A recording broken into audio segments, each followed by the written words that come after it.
Halo, assalamualaikum warahmatullahi wabarakatuh. Sahabat Catch Me, Mami mau ngulas sedikit tentang parenting ya. Memang orang tua tuh nggak ada sekolahnya, nggak ada sekolah. Sekolah orang tua efektif. Ada juga bukunya menjadi orang tua efektif.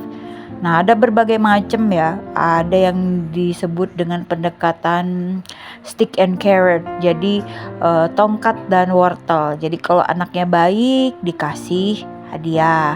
Kalau anaknya bandel ya dipukul, dicubit, dihukum. Itu namanya stick and carrot pendekatannya. Ada juga yang disebut dengan pendekatan helikopter. Jadi orang tua itu gimana ya, kalau orang tua helikopter itu dia selalu ngeliatin anaknya, bantuin anaknya gitu.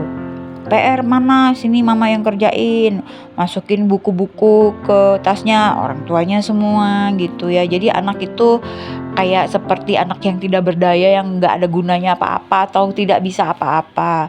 Ada juga yang istilahnya disebut dengan tiger parenting. Jadi orang tuanya tuh seperti macan gitu ya.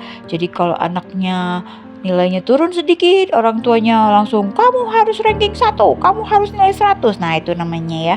Terus harus masuk sekolah yang prestigious gitu ya, yang prestisius gitu. Jadi itu macam-macam tipe orang tua itu. Ada juga tipe orang tua yang santai banget, bodo amat, gua kagak urus lo mau jadi apa terserah, tugas gue cuma ngasih makan aja. Dan orang tua yang kayak gini tuh biasanya berasal dari keluarga yang tingkat pendidikan dan ekonominya rendah. Jadi mereka cuma tahu kasih makan udah, nggak urus soal sekolah, nggak urus soal ranking, nggak urus soal masuk fakultas kedokteran segala macam, nggak. Mereka bener-bener yang let it flow, jadi ngikutin air sungai mengalir aja. Nah, orang tua yang kayak gini tuh gak bagus juga ya, karena terbukti dari segi hasilnya anak-anak, dari hasil penelitian ya guys, ini tuh bahwa anak-anak yang berasal dari keluarga yang tidak menuntut apapun itu juga nilai akademisnya atau kesuksesannya itu juga rendah, karena nggak punya challenge, nggak punya tantangan mereka dalam hidupnya. Tapi ada juga penelitian yang menyebutkan anak-anak dari keluarga yang tiger parenting itu menjadi stres gitu. Anak-anak pada stres, depresi, karena dituntut harus sempurna, terlalu baik, harus terbaik terus, itu capek juga gitu ya. Nah, gimana sih yang baiknya? Nggak ada yang tahu, nggak ada yang tahu apa yang baiknya, karena setiap orang tua itu punya gaya pendidikan masing-masing dan anaknya juga beda-beda. Ada anak ya yang bisa diomongin dengan lemah lembut udah langsung nurut. Ada anak yang harus digaplok sama gayung, kayak anaknya tetangga gue digaplok sama gayung sama emaknya, dikejar-kejar di jalan di kompleks gitu ya. Itu baru denger gitu. Kalau diomongin baik-baik nggak masuk ke telinganya gitu. Jadi kalau ditanya ke saya apa yang baiknya, menurut aku sebagai orang tua kita tuh harus mengenali dulu bagaimana sifat anak kita. Anak kita nih kan kita yang paling tahu sifatnya. Terus yang kedua, lepasin dulu attachment, ego tentang anak kita, ekspektasi kita ke dia. Jangan sampai gini loh, ekspektasi kita bejibun ditumpukin semua ke anaknya kan langsung kewalahan kalau kayak gitu ya. Jadi lepasin dulu egonya, belajarlah mencintai anak itu apa adanya dengan segala kelebihan dan kekurangannya. Terima aja dulu anaknya kayak gimana.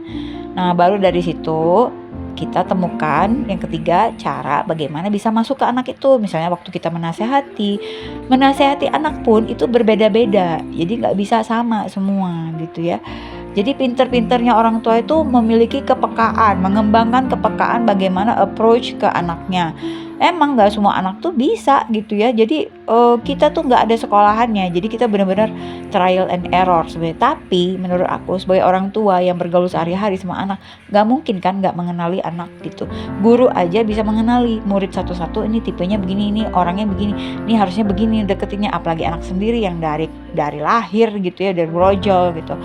Jadi menurut aku sebenarnya orang tua juga harus belajar untuk bisa menempatkan diri sebagai anaknya dan anak menempatkan diri sebagai orang tuanya. Jadi memiliki dua sudut pandang yang berbeda. Jadi bisa saling mengerti. Jadi bisa tahu, oh oke, saya memahami kamu, I'm okay, you are okay, and we are okay. Akhirnya kayak gitu. Nah, dalam perkembangannya ya banyak sekali semacam orang-orang yang mengajarkan tentang parenting kayak gini, sebenarnya nggak bisa ya. Semua ilmu parenting itu tidak akan berguna kalau tidak tepat peruntukannya, gitu.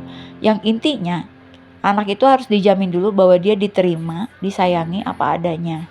Selebihnya mau motivasi boleh, tapi caranya gimana dulu gitu kan, biar bisa keterima sama anak-anak masing-masing itu punya cara yang harus kita aplikasiin pendekatannya tuh beda-beda gitu, nggak bisa dipukul rata. Contoh nih misalnya, cantik nih ya punya anak 4, kepribadiannya beda-beda, Kakak, Koko, Kiki, Kuku tuh beda-beda. Ya, yang paling lempeng tuh Koko, yang paling enak, paling nurut, paling kalem kayak Katisha gitu. Yang paling pecicilan ya yang sanguin abis tuh Kiki. Kiki tuh nggak bisa diem. Tuh lihat mukanya dia sendiri jadi kaca. Dia tuh bisa bisa heboh banget loncat sana loncat sini padahal ngeliat dirinya sendiri itu. Gitu ya. Jadi kepribadian tuh macam-macam. Kalau kakak gembul, dia pengennya makan, terus lihat mukaku langsung weng mau makan. Lihat muka maminya makan. Ya, kalau Kuku dia agak cuek tapi manis juga Kuku itu dan lebih kalem dibandingin yang cewek-cewek ini ya. Kalau cantik dia judes. Kalau dideketin judes jual mahal, tapi kalau kita cuekin dia yang deketin kita. Jadi macam-macam beda-beda. Ajil aja dibilangin berapa kali, Jil jangan pipis deket pintu. Tetap pipis dia di deket pintu situ. Mau dimarahin kayak gimana nggak kena. Jadi sebenarnya kita itu yang penting jangan berhenti berusaha. Jangan pernah berhenti berusaha untuk mendidik anak kita. Nah, satu lagi ya, ada ilmu yang saya pelajarin ya dari yang saya baca itu adalah anak-anak itu perlu batasan. Apa yang boleh dengan apa yang enggak itu harus dikasih tahu ke anaknya. Nih, misalnya kamu nggak boleh keluar malam lewat dari jam 10 malam misalnya. Kamu nggak boleh nginep sama laki-laki misalnya kayak gitu ya. Atau misalnya kamu nggak boleh kurang dari sekian angka angka apa ulangannya misalnya. Itu tuh dikasih tahu ke anaknya. Kasih tahu aja ke anaknya. Tapi nggak boleh misalnya, oke, kalau kamu nggak nyampe 100 nanti aku marahin kau. Nah, itu nggak boleh yang kayak gitu ya. Jadi bedalah mengasuh anak manusia dengan mengasuh anak kucing ya. Tapi mirip-mirip sih sebenarnya gitu loh. Kalau aku sih ngelihatnya gini aja. Yang penting kita tuh mencintai dengan tulus. Kita kasih tahu anak kita ekspektasi kita apa. Dan apapun yang terjadi di luar ekspektasi kita pun dia tetap dicintai sama kita. Karena ya menurut aku semua orang yang error itu awal mulanya karena error di rumahnya. Jadi dia tidak mendapatkan cinta atau kasih sayang seharusnya diberikan oleh orang tuanya. Tidak dapat penerimaan yang seharusnya dia dapatin gitu ya. Selalu dicari-cari kesalahannya, kelemahannya gitu. Macam-macam lah gitu. Jadi intinya kalau mau anak kita aman, selamat, cintailah dulu dia apa adanya. Nah, tapi tetap sambil memberi batasan. Nah, jadi bayangin ya ini kayak kayak tarik ulur jadi kesannya ya. Memang betul jadi tarik ulur, kapan kenceng, kapan lus gitu.